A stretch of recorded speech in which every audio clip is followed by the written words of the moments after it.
Hello class, good morning all of you. Myself Rahul Prajapat, nursing tutor in Index Nursing College.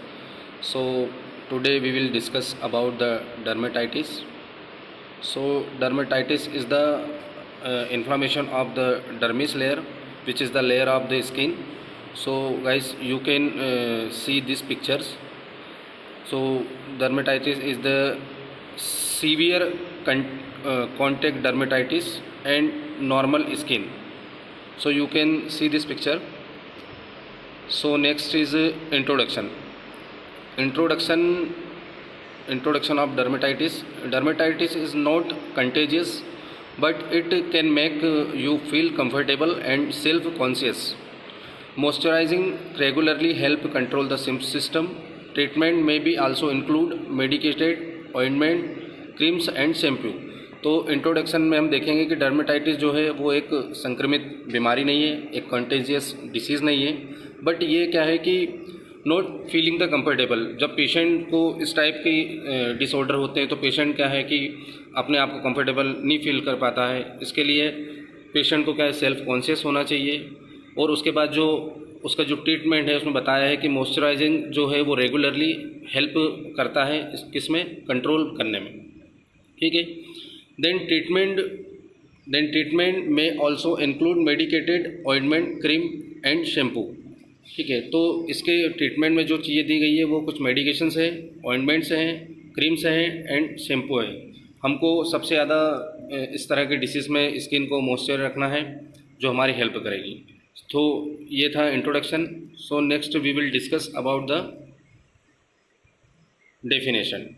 So definition is the dermatitis is a general term that describe a common skin irritation.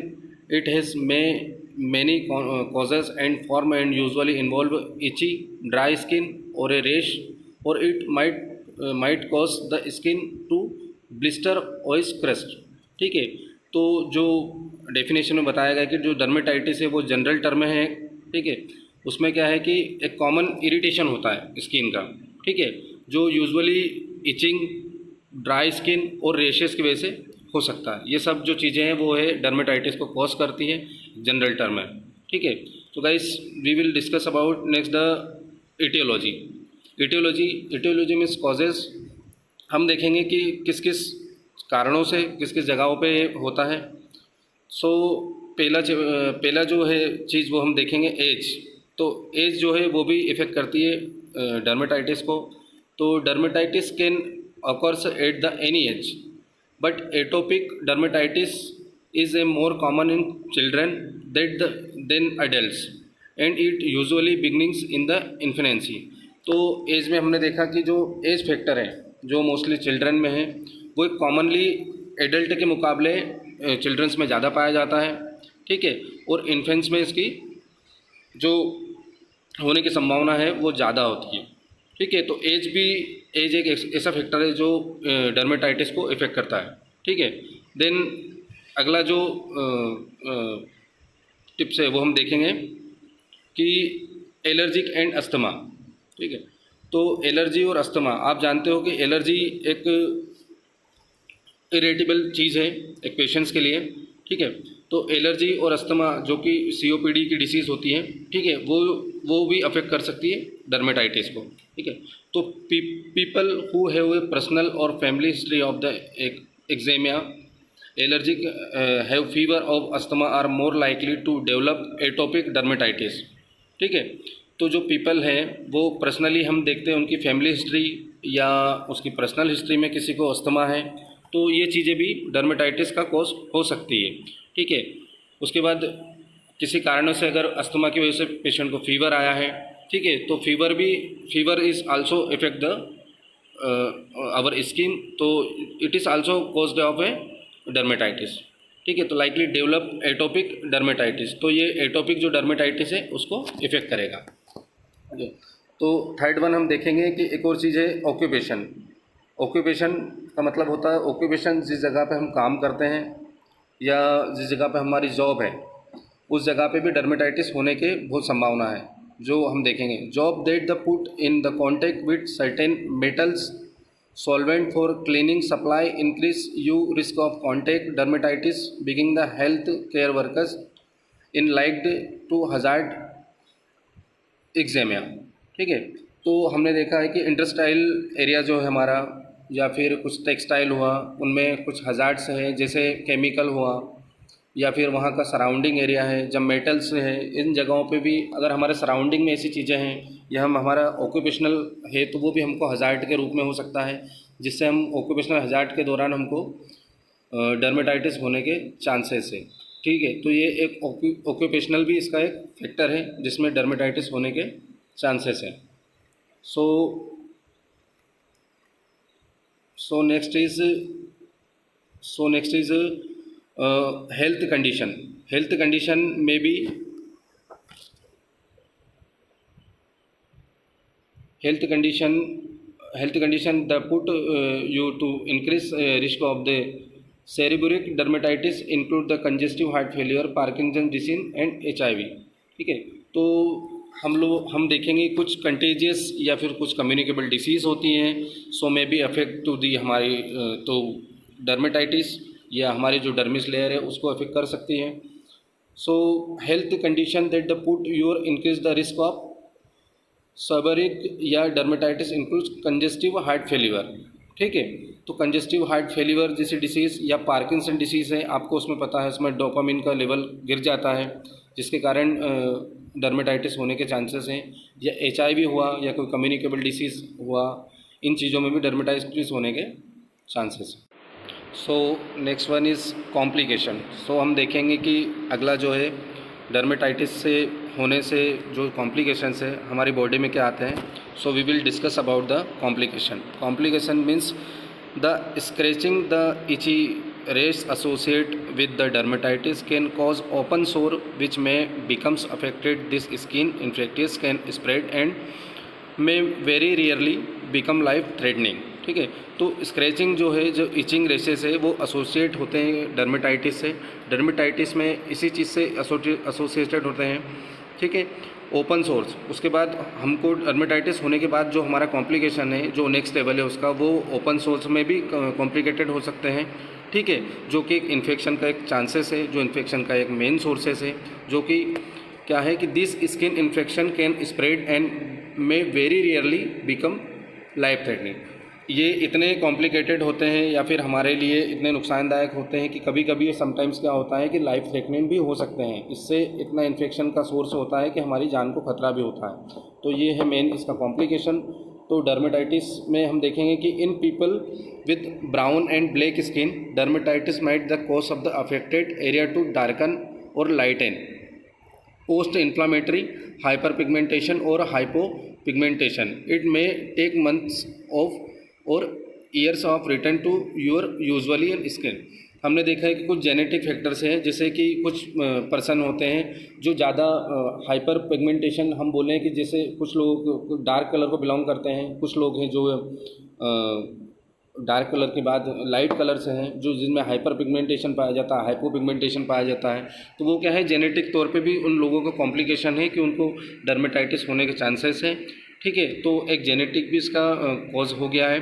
Then उसके बाद हम discuss करेंगे कि pathophysiology. अब pathophysiology का meaning होता है कि किन किन स्टेजेस, किन किन कारणों से कैसे कैसे डर्मेटाइटिस है वो जो कॉज होता है, जो आगे बढ़ती है, वो हम देखेंगे। So pathophysiology is the aetiology of risk factor.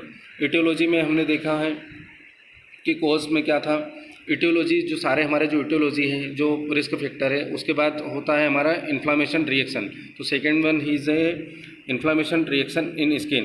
तो सारे ड्यूटी इटियोलॉजिकल फैक्टर, देन उसके बाद है इन्फ्लामेशन ऑफ स्किन जो डर्मेटाइटिस का जो सेकेंड फैक्टर है उसमें होता है। देन उसके बाद होता है इरप्शन ऑफ स्किन। इन्फ्लामेशन की ठीक बाद होता है इरप्शन ऑफ स्किन। ठीक है, उसके बाद इरप्शन ऑफ स्किन होने के बाद जो फोर्थ वन जो उसकी लास्ट स्टेज है उसमें होता है इरेथमिया वेसिकल्स प्यूराइटिस विल ऑकर। ठीक है, तो जो इरेथमा है, जो वेसिकल्स है, जो प्यूराइटिस विल ऑकर्स हैं, वो उस जो फोर्थ वन स्टेज है उसमें पैथोफिजियोलॉजी में आपको बताया। देन उसके बाद होता है डर्मेटाइटिस। तो dermatitis is the life threatening condition may be caused by the genetics हमने देखा, पैथोफिजियोलॉजी हमने देखा, step by step, aetiology, risk factor, inflammation, reaction in skin, eruption of skin, erythema, vesicle reaction wills occur. So हमने भी last में देखा pathophysiology, किन किन कारणों से कैसे कैसे डर्मेटाइटिस होता है। So next one we will discuss about the clinical manifestation. Clinical manifestation means the sign of symptoms of the dermatitis. तो कुछ साइन सिम्टम्स होते हैं डर्मेटाइटिस जो हमको पेशेंट में देखने को मिलेंगे। फर्स्ट वन होता है इचिंग के बाद होता है redness, rashes and bumps, then होता है रेशेस दैट लुक एंड और फील लाइक ए बर्न। ठीक है, इचिंग होगा पेशेंट को, उसको रेडनेस होगा, बम्प्स होगा, रेशेस के बाद आप देखना चाहोगे तो थोड़ा आपको बर्न भी टाइप का भी मिलेगा। ठीक है, तो ये सब चीज़ें आपको स्किन के ऊपर मिलेगी if any patient suffering from the dermatitis. और भी कुछ चीज़ें हैं। उसके बाद है ड्राई स्किन, जो मॉइस्चराइजेशन है स्किन का वो ख़त्म हो जाएगा, स्किन पेशेंट की ड्राई दिखेगी। उसके बाद दिखेगा आपको फ्लूइड फिल्ड ब्लिस्टर्स। ठीक है, उसके बाद आपको दिखेगा thickenings, hardening and swelling of the skin. आप देखेंगे कुछ इन्फ्लामेशन जैसी चीज़ें हैं जो कि थिकनिंग दिखेगी, हार्डनिंग दिखेगी स्किन में, आप उसको पाल्पेट करके देखेंगे, या स्वेलिंग दिखेगी। ठीक है, उसके बाद आप और भी चीज़ें दिखेगी, क्रस्टिंग हुआ, स्केलिंग है और क्रीजिंग ऑफ स्किन। तो ये सब जो चीज़ें हैं आपको क्लिनिकल मैनिफेस्टेशन में पेशेंट में जब आप फिजिकल एग्जामिनेशन करते हैं सब ये चीज़ें आपको दिखेगी। उसके बाद अगर इतनी चीज़ों के बाद अगर कोई कॉम्प्लिकेशन है तो आपको पेशेंट में पेनफुल अल्सर तक भी दिखने के चांसेस हैं। आप उनको भी फिजिकल एग्जामिनेशन में देख सकते हैं पेशेंट को। अगर पेशेंट किसी लॉन्ग टाइम हॉस्पिटलाइजेशन है उसके कारण भी हो सकता है, या किसी ऑटोइम्यून डिसऑर्डर है पेशेंट को, या लॉन्ग समय से उसको डर्मेटाइटिस हुआ है। तो ये सब जो फैक्टर हैं, ये जो सारे क्लिनिकल मैनिफेस्टेशन है, जो सारी जो साइन एंड सिम्टम्स है, ये आपको पेशेंट में देखने को मिलेगी। व्हेन स्क्रेच द रेशेस में ओज फ्लूड और ब्लीड। ठीक है, तो पेनफुल अल्सर है, उसके बाद पेशेंट को अल्सर्स के द्वारा या अल्सर के बारे में आपको ब्लीडिंग भी मिलेगा पेशेंट को। तो ये सब जो है कॉम्प्लिकेशन है, ये जो लास्ट स्टेज है वो है। तो एक बार फिर देख लेते हैं हम। Itching, redness, rashes, bumps, then rashes, then look and और feel like a burn. Then उसके बाद fourth one is dry skin, fifth one is fluid filled blister, तो sixth one is thickening, hardening and swelling skin, seventh is crusting, scaling and screening skin, eighth is painful ulcer, और last one हम देखेंगे when scratch the rashes में ooze the fluid और bleed. तो last में जो ulcer है उनमें फ्लूइड्स ऑक्यूमेशन होगा या अल्सर होंगे, या पेशेंट को ब्लीड होने तक के भी चांसेस हैं। तो these are all are the clinical manifestation of the dermatitis, so you can see. Then we will discuss about the diagnostic evaluation. तो डायग्नोस्टिक इवैल्यूएशन का मीनिंग होता है कि आप किन किन चीज़ों से, किन किन टेस्टों से, किन किन जगहों पे आप डायग्नोस्टिक इवैल्यूएशन कर सकते हैं। If any patient suffering from the dermatitis, so you can diagnosis of this contents. So first one is blood test to check for cause the rash that might be unrelated to dermatitis। तो हम सबके पहले देखेंगे, हम pathological से हम देखेंगे कि ब्लड टेस्ट है। ब्लड टेस्ट में हम जो भी चेकअप होता है डॉक्टर्स के द्वारा, वो उसमें हम ब्लड टेस्ट में भी इसको फाइंड आउट कर सकते हैं, डर्मेटाइटिस को रोल आउट कर सकते हैं। देन उसके बाद हम देखेंगे फिजिकल एग्जामिनेशन भी हम पेशेंट का कर सकते हैं। Physical examination is the most part of the dermatitis to roll out. Then उसके बाद है स्किन बायोप्सी। अगर हमको ब्लड है या फिर ब्लड से हमको या फिर पैथोलॉजी से हमको अगर कोई टेस्ट फाइंड आउट होता है तो देन उसके बाद हम सेकेंडरी जो है बायोप्सी में हम पेशेंट का जो स्किन है, स्किन का कुछ भाग या टुकड़ा या फिर कुछ भी पार्ट है उसको हम लेबोरेटरी भेजते हैं, जो आउटसोर्स होता है। लेबोरेटरी में भेज के हम उसकी भी रिपोर्ट कलेक्ट कर हम उसका कल्चर देख सकते हैं कि बायोप्सी में क्या फाइंड आउट हुआ है। देन उसके बाद types of dermatitis from the another. ठीक है, कोई और टाइप का जो डर्मेटाइटिस है वो भी हम बायोप्सी में देख सकते हैं। तो biopsy is the most diagnostic evaluation in the dermatitis. उसके बाद है एन एलर्जिक स्किन टेस्ट। ठीक है, तो जितने भी एलर्जिक स्किन टेस्ट होते हैं हम वो देख सकते हैं। कुछ ऑटोइम्यून डिसऑर्डर के जो टेस्ट होते हैं, जैसे ANA टेस्ट हो गया ये सारे जो टेस्ट हैं, फिजिकल एग्जामिनेशन है, ब्लड कल्चर है, इन सब चीज़ों से हम देख सकते हैं कि डायग्नोस्टिक इवैल्यूएशन में क्या क्या है डर्मेटाइटिस का। ठीक है, so next one is diagnostic test में हम कंटिन्यू करके देखेंगे। Laboratory test are the generally not helpful. कुछ चीज़ें हैं जो हमको और भी ध्यान में रखना है जब हम डायग्नोस्टिक इवैल्यूएशन करते हैं डर्मेटाइटिस का। तो हम 100% या हम श्योर नहीं हो सकते हैं कि laboratory test are generally is not helpful है हमारे लिए। हमको और भी चीज़ें हैं जैसे बायोप्सी हो गया, फिजिकल एग्जामिनेशन हो गया, वो सब चीज़ें भी हमको ध्यान में रखना है। तो दूसरा देखेंगे हम, elevated IgE level are founded in the 80% to 90% of patient with the atopic dermatitis.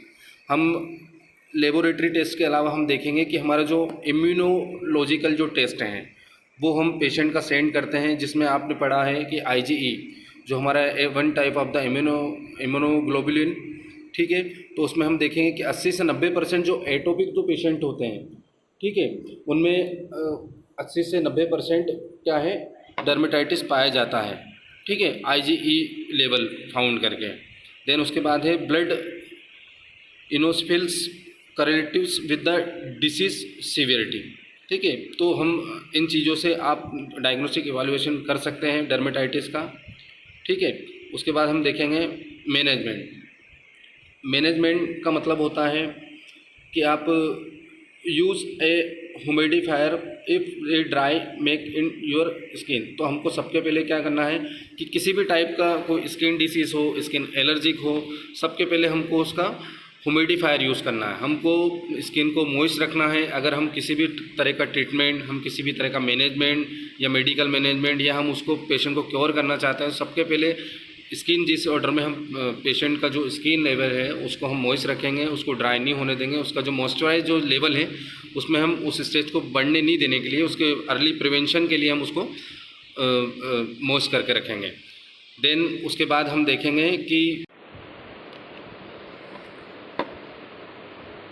तो हमने देखा कि मैनेजमेंट में कि हमने पेशेंट का जो स्किन है उसको ह्यूमिडिफायर रखना है, पेशेंट की स्किन को कभी ड्राई नहीं होने देना है। ठीक है, सो और मैनेजमेंट में हम देखेंगे see a psychiatric of medication and therapist of counselling if you experience symptoms of the poor mental emotional health. ठीक है, हम उसके बाद अगर पेशेंट को डर्मेटाइटिस है, पेशेंट इरिटेट है, अगर उसका साइकोलॉजिकल जो वो है पार्ट है वो इम्पार्ट है, तो हम साइकेट्रिक्स कॉल करके या साइकेट्रिक के पास भी काउंसलिंग करवा के हम पेशेंट का मैनेजमेंट या उसको सही करने की कोशिश करते हैं। देन उसके बाद है moisturise your skin using a cream, ointment, lotion, don't work as well as apply severe times a day including after you bathe or shower. Use lukewarm water in the tub and shower instant of hot. ठीक है, तो हम देखेंगे कि moisture your skin using a cream, ointment, कि हमको वो patient की जो स्किन है उसको हमेशा मॉइस्चर रखना है ताकि हम डर्मेटाइटिस की जो नेक्स्ट लेवल है उससे प्रिवेंशन कर सकें, उसको क्योर कर सकें। देन उसके बाद हमको ऑइंटमेंट है, ऑइंटमेंट भी यूज़ करना है। जो कॉस्मेटिक्स लोशंस है तो वो यूज़ करना है। Apply severe times a day including after you bath shower. Use lukewarm water in the tub of shower instead the hot. ठीक है, तो हमको जो हॉट वाटर है उसका यूज़ करना है। पेशेंट को कोल्ड वाटर से अवॉइड करना है। पेशेंट को बाथिंग का एजुकेशन देना है कि पेशेंट को हॉट वाटर से ही नहाना है। देन उसके बाद है use mild soap and other products that are the free perfumes, dyes and alcohol. Look for products labelled fragrance free, hypo allergic and sensitive skin. So हमने अभी देखा या हम हमारे डेली यूज़ में जो कॉस्मेटिक यूज़ हैं उनसे हमने इफ़ेक्ट देखा, उनके साइड इफ़ेक्ट्स, हमारे ऑइंटमेंट्स हो गए, इन सब चीज़ों से हमने देखा कि हमको डर्मेटाइटिस होने के कई चांसेस होते हैं। सो हमको उनको यूज़ करना है, लेकिन यूज़ करने के टाइम हमको कुछ चीज़ें हैं वो हमको देखकर ही यूज़ करना है। सो यूज़ माइल्ड सोप, हमको जो सोप है उसका कम से कम यूज़ करना है और स्किन एरिया जो है उसको अवॉइड करना है जिस पे डर्मेटाइटिस जो हमारा स्किन लोकल साइट जो है उसको हमको अवॉइड करना है और माइल्ड से माइल्ड में हमको सोप यूज़ करना है। And other product are the free from perfume. हमने देखा है कि कुछ जो प्रोडक्ट होते हैं जो मार्केट में, उनमें फ्रेगरेंस होता है, परफ्यूम होता है, जो कि हार्मफुल केमिकल एजेंट्स होते हैं, उनसे भी होता है। हमको परफ्यूम भी अवॉइड करना है। उसके बाद हम परफ्यूम जो है उसको अवॉइड करना है। परफ्यूम फ्री जो प्रोडक्ट्स हैं उनको यूज़ करना है। माइल्ड लेवल पे सोप को अप्लाई करना है अगर आप डर्मेटाइटिस है पेशेंट को। देन उसके बाद डाइस एंड एल्कोहल। ठीक है, तो हम देखेंगे कुछ जो मार्केटिंग जो प्रोडक्ट्स होते हैं, जो कॉस्मेटिक्स होते हैं, उनमें डाइस यूज़ होती है एंड अल्कोहल का यूज़ होता है। तो ये अल्कोहल और डाइस जो है वो हमारे स्किन के लिए हार्मफुल एजेंट्स होते हैं। तो अगर पेशेंट को डर्मेटाइटिस है तो हमको डाइस और अल्कोहल वाले जो प्रोडक्ट हैं उनको बिल्कुल अवॉइड करना है। परफ्यूम वाले प्रोडक्ट को भी अवॉइड करना है। हमको ये ध्यान में रखना है कि हम उसके प्रिवेंशन या क्योर करने के लिए हमको क्या क्या प्रोडक्ट हम यूज़ कर रहे हैं, या अपने फिजिशियंस या डॉक्टर के सलाह के अनुसार ही आपको प्रोडक्ट यूज़ करना है। Look for product label, fragrance free, hypo allergic and for sensitive skin.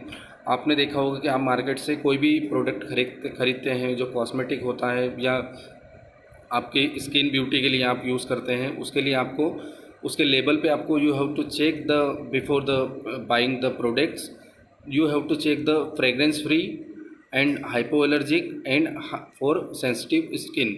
आपको लेबल के पीछे आपको ये चेक करना है कि फ्रेग्रेंस फ्री प्रोडक्ट है या नहीं है। अगर फ्रेग्रेंस फ्री प्रोडक्ट नहीं है तो आपको उसको अवॉइड करना है, आपको डॉक्टर की सलाह के हिसाब से। उसके बाद आपको देखना है कि हाइपो एलर्जिक, ठीक है, जो कुछ प्रोडक्ट होते हैं वो जो हमको हाइपर एलर्जिक एजेंट्स होते हैं, जिसको लगाने के बाद पेशेंट्स में हाइपर एलर्जिक हो सकती है। हाइपर एलर्जिक हाइपर एलर्जिक कभी कभी शॉक में भी कन्वर्ट हो सकती है, जो भी एक लाइफ थ्रेटनिंग कंडीशन हो सकती है। एंड उसके बाद है and for the sensitive skin. ठीक है, कुछ पेशेंट में हम देखते हैं कि कुछ प्रोडक्ट्स लगाने के बाद सेंसिटिव स्किन रहती है, उनमें सडन ही सेंसिटिविटी या फिर एलर्जिक होने के चांसेस होते हैं। तो हमको कुछ चीज़ों को लो अमाउंट में लेके या फिर उनका सेंसिटिविटी टेस्ट करना है, देन उसके बाद ही आपको अप्लाई करना है। अगर किसी भी प्रोडक्ट से आपको एलर्जिक होता है या सेंसिटिविटी होता है या तो उसको आपको डॉक्टर को दिखाना है या आपके जो भी डर्मेटोलॉजिस्ट हैं उनसे आपको सलाह लेनी है। ठीक है, तो उसके बाद हुआ कि आप देखेंगे use skin product that the content ceramide, this moisturiser replace some the glue the barrier missing from your skin. तो यूज़ स्किन प्रोडक्ट, आपको स्किन प्रोडक्ट यूज़ करना है दैट द कंटेंट की सिरामाइड, मीन्स उनमें जो सिरामाइड जो contents होता है वो प्रोडक्ट आपको यूज़ करना है। This moisturising replace some for the glue the barrier missing from skin. तो वो क्या है कि आपका जो प्रोडक्ट है और आपकी जो स्किन है उसके बीच में जो ग्लू है, ग्लू जो है आपको क्या है बैरियर का काम करता है।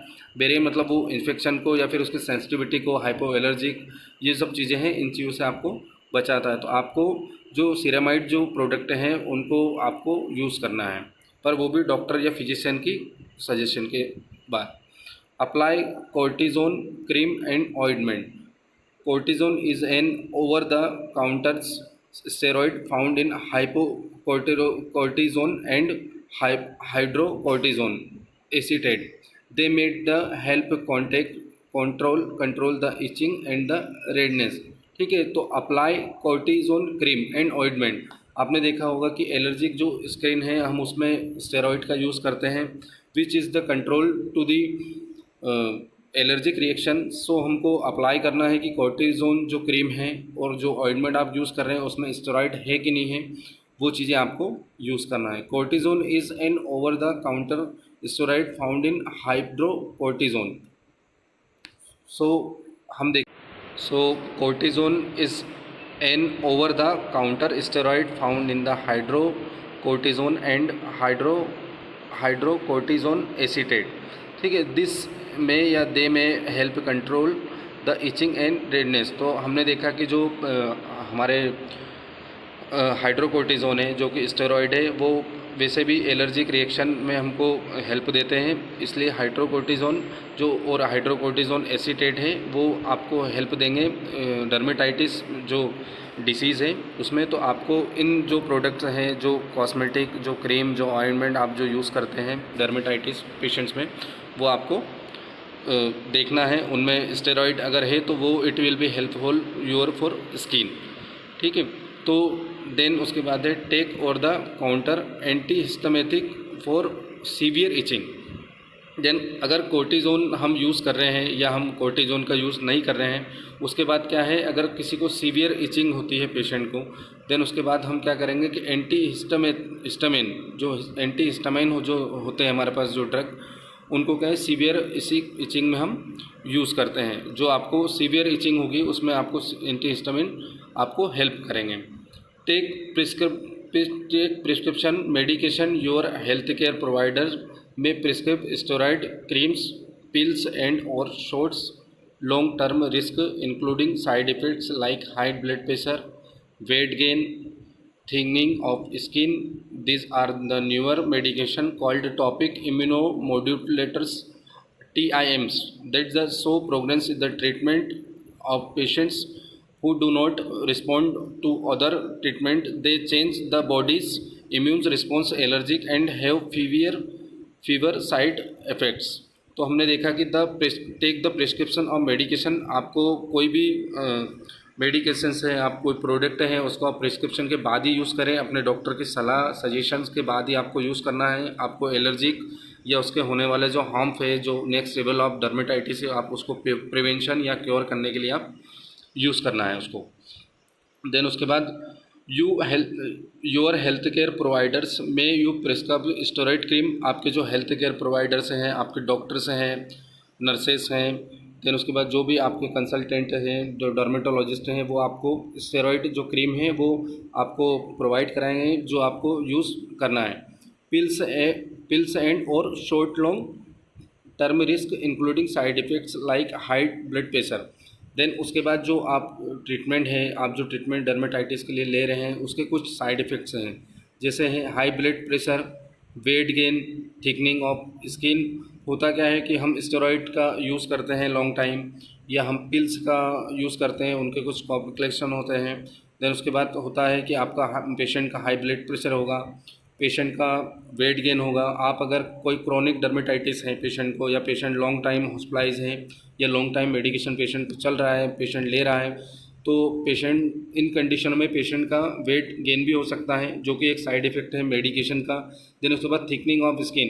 आप अगर मेडिकेशन से ऑइंटमेंट आप जो यूज़ कर रहे हैं, आप जो क्रीम यूज़ कर रहे हैं मेडिकेशन के लिए डर्मेटाइटिस में, वो आपकी जो स्किन है, जो आपकी डर्मिस लेयर है, उसको वो थिकनिंग कर सकती है स्किन को। उसका जो स्किन का जो नेचर है उसमें भी आपको चेंजेस मिलेंगे। तो there are newer medication called topical immunomodulators. जो आपको जो न्यूअर जो मेडिकेशंस है वो इम्यूनोमोड्यूलर्स कहलाते हैं। देन दो जो show progresses in the treatment patient who do not respond to the other treatment, they change the body's immuno response, allergic and have fever side effects. ठीक है, तो कुछ मेडिकेशंस हैं जैसे स्टेरॉइड्स हैं, तो वो बॉडी का जो उन पे इफ़ेक्ट पड़ता है, उसमें इम्यून रिस्पॉन्स है, एलर्जिक लेवल है, और कुछ कारणों से फीवर आने के भी चांस पेशेंट को है। उसके बाद हमने मेडिकेशंस देखा, ऑइंटमेंट्स देखे, उसके बाद हमने एलर्जिक देखा पेशेंट को, देन उसके बाद कुछ चेंजेस देखे। अब हम बात करेंगे एक थेरेपी की। थेरेपी जो है, जो यूज़ होती है डर्मेटाइटिस में, फोटोथेरेपी। फोटोथेरेपी क्या होती है वो देखेंगे। Phototherapy the ultraviolet light waves found in the sunlights have been the show to the help certain skin disorder including eczema. जो डर्मेटाइटिस है, phototherapy use ultraviolet light, use ultraviolet B UV form the special lamp. ठीक है, हम हमारे nature या हम हमारे वातावरण में हम देखेंगे कि जो सनलाइट्स हैं उसमें अल्ट्रावायलेट रेज होती है, वो जो हमारे सर स्किन जो है, हमारे जो डर्मिस लेयर है उसको अफेक्ट करती हैं। तो कुछ थेरेपी हैं उसके लिए, वो हम बात करेंगे।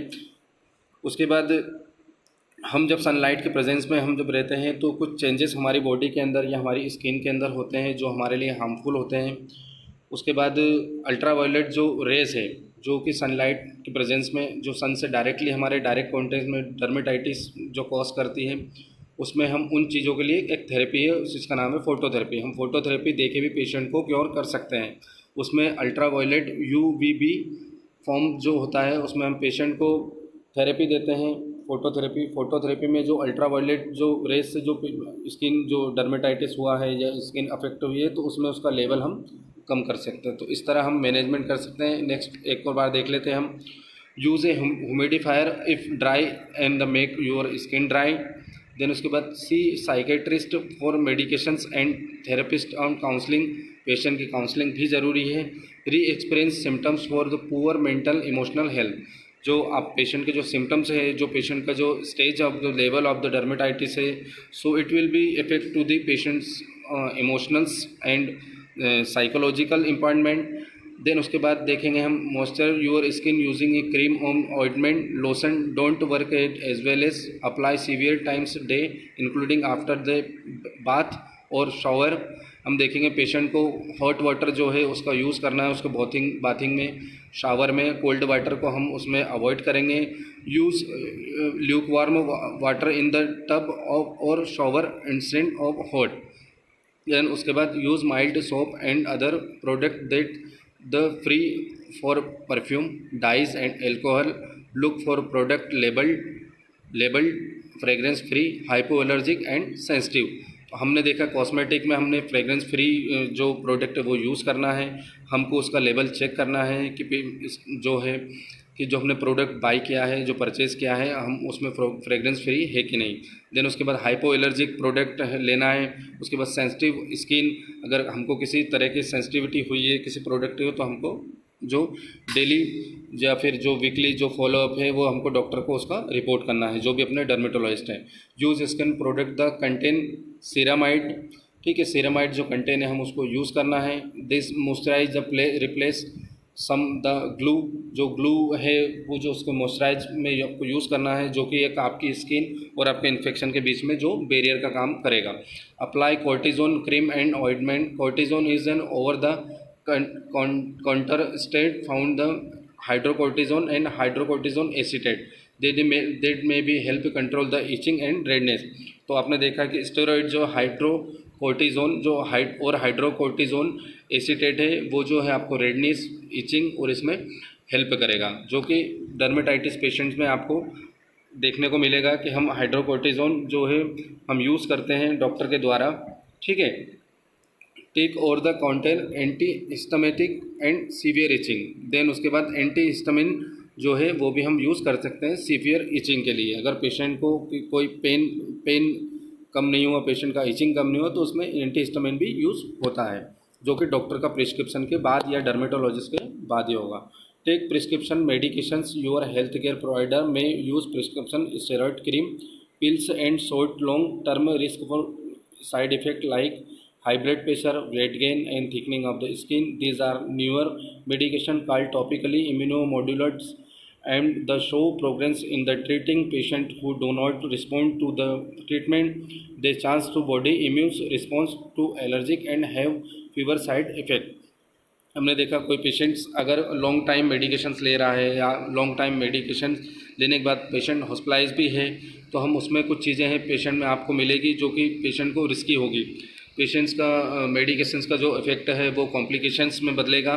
देन उसके बाद पेशेंट को हाई ब्लड प्रेशर हो गया, उसके बाद वेट गेन है पेशेंट को अनकम्फर्टेबल इम्यूनोमोडुलेट्स आपको देखने को मिलेंगे।